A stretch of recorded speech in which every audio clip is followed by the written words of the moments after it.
નમસ્કાર, હું તેજસ પરમાર, કલેક્ટર સુરત.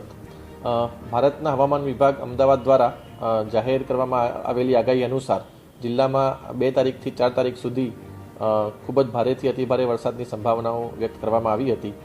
જેના અનુસંધાને અત્યારે આજની સ્થિતિએ જોઈએ તો ચોમાસામાં જિલ્લાનો કુલ સરેરાશ વરસાદ અત્યારે 228 મીમી નોંધાયો છે. જેમાં સૌથી વધારે વરસાદ અંબિકા તાલુકામાં 389 mm, વલસાડમાં 362 mm, મહુવામાં 352 mm, બારડોલીમાં 309 mm અને ઉમરપાડામાં 298 mm આ વરસાદ ચાલુ ચોમાસા દરમિયાન અત્યાર સુધી એટલે આજની 10 વાગ્યાની પરિસ્થિતિ મુજબ છે. છેલ્લા 24 કલાક અને 48 કલાકમાં જિલ્લાના કેટલાક તાલુકાઓમાં ભારે વરસાદ થયો છે. અત્યારે આમ જોવા જઈએ તો કોઈ ભયજનક સપાટી ઉપર કોઈ પણ આપણી નદી કે ડેમ કે જળાશય નથી અને હાલમાં કોઈ પૂર જેવી પરિસ્થિતિ પણ અત્યારે જિલ્લામાં કોઈ જગ્યાએ નથી. તેમ છતાં પણ આપણે સતત જળાશયો અને નદીના જળસ્તર ઉપર સતત આપણે દેખરેખ રાખી રહ્યા છીએ. કેટલાક નીચાણવાળા વિસ્તારોમાં પાણી ભરાવાની ફરિયાદ સ્થિતિ સર્જાઈ હતી, જેના ઉપર પણ અત્યારે અલગ અલગ સંબંધિત વિભાગ દ્વારા તેના માટેની કામગીરી કરવામાં આવેલી છે. હજુ સુધી કોઈના સ્થળાંતરની જરૂર આપણને પડી નથી. કેટલાક કાચા મકાનોને નુકસાન થયું છે, એ સિવાય કોઈ જાનહાનિ મોટી કે વ્યાપક નુકસાનનું નોંધાયેલ નથી. તૈયારીની વાત કરીએ તો જિલ્લા ઇમરજન્સી ઓપરેશન સેન્ટર આપણું 24/7 કાર્યરત છે. તમામ તાલુકાના કંટ્રોલ રૂમ પણ કાર્યરત છે.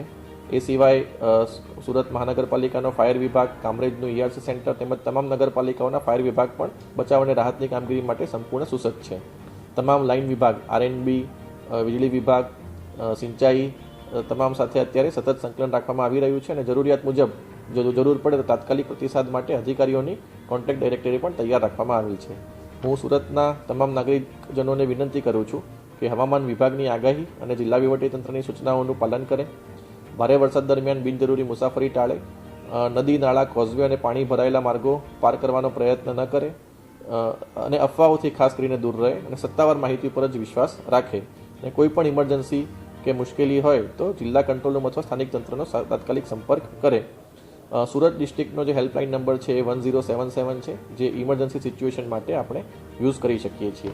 એટલે અત્યારે હાલ ભારે વરસાદ અલગ અલગ તાલુકામાં નોંધાયેલો છે, પરંતુ અત્યારે કોઈ ભયજનક અત્યારે કોઈ પરિસ્થિતિ નથી અને વહીવટીતંત્ર તૈયાર છે અને કંઈ પણ પ્રકારની મુશ્કેલી આવે તો અમારું સમગ્ર તંત્ર મદદ કરવા માટે તૈયાર છે. જય હિન્દ.